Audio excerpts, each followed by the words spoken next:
राम राम दोस्तों, स्वागत है आप सभी का मेरे YouTube चैनल हिंदू व्रत कथा में। आज मैं आपको कहती हूँ वैशाख मास की संकट गणेश चतुर्थी की व्रत कथा, जिसे बड़ी चौथ के नाम से भी जाना जाता है। तो आइए शुरू करते हैं।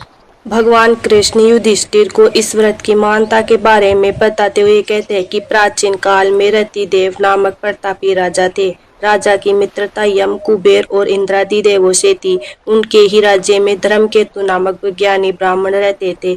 उनकी दो पत्नियां थी, एक सुशीला और दूसरी चंचला। सुशीला कोई ना कोई व्रत जरूर करती थी, जिससे उसका शरीर दुर्बल हो गया। वहीं चंचला कोई व्रत नहीं करती थी और भरपेट भोजन करती थी। कुछ दिनों बाद सुशीला को शुभ लक्षणों वाली एक कन्या हुई और चंचल को पुत्र रत्न की प्राप्ति हुई। कन्या की शुभता देखकर चंचला सुशीला को ताना देने लगी। कहने लगी, अरे सुशीला, तुमने इतने व्रत और उपवास किए हैं, जिसकी वजह से तुम्हारा शरीर जर्जर हो गया, फिर भी एक कृशकाय कन्या को जन्म दिया। मुझे देख, मैं कभी व्रतादि के चक्कर में न पड़कर हष्ट पुष्ट बनी हुई हूँ और वैसे ही बालक को भी जन्म दिया है। चंचला की बातें सुशीला के हृदय में चुभने लगी। वैशाख चतुर्थी के दिन सुशीला ने पूरी भक्ति भाव के साथ संकटनाशक गणेश चतुर्थी का व्रत किया। व्रत से प्रसन्न होकर गणेश जी ने दर्शन दिए। गणेश जी ने आशीर्वाद देते हुए कहा कि हे सुशीला, तेरी कन्या के मुख से मोती और मूंगा प्रवाहित होती रहेंगे और तुझे वेद शास्त्र वेता एक पुत्र भी होगा। वरदान को देने के बाद गणेश जी अंतर्ध्यान हो गए। वरदान के बाद कन्या के मुंह से मोती और मूंगा झड़ने लगे और कुछ दिनों बाद एक पुत्र की प्राप्ति भी हुई।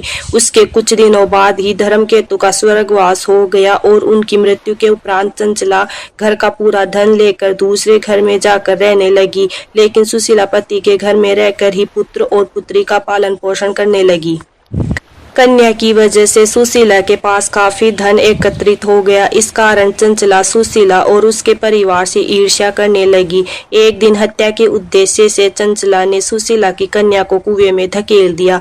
कुएं में गणेश जी ने सुशीला की कन्या की रक्षा की और वापस माता के पास भेज दिया। कन्या को जीवित देखकर चंचला का मन उद्गित हो उठा। यह सोचने लगी कि जिसकी रक्षा स्वयं ईश्वर कर रहे हो, उसे कौन मार सकता है। इधर सुशीला अपनी पुत्री को पुनः प्राप्त कर प्रसन्न हो गई और गणेश भगवान को धन्यवाद कहा और प्रार्थना की।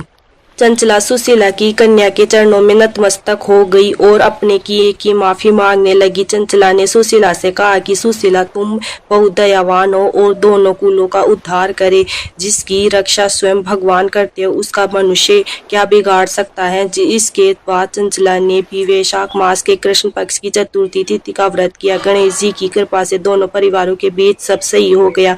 जिस पर गणेश जी की कृपा होती है, उसके शत्रु भी मित्र बन जाते। भगवान गणेश ने जिस प्रकार सुशीला की मदद की, उसी तरह वे सभी की मदद करें। कहानी कहने वालों की, सुनने वालों की और उखाड़ भरने वालों की। जय गणेश भगवान।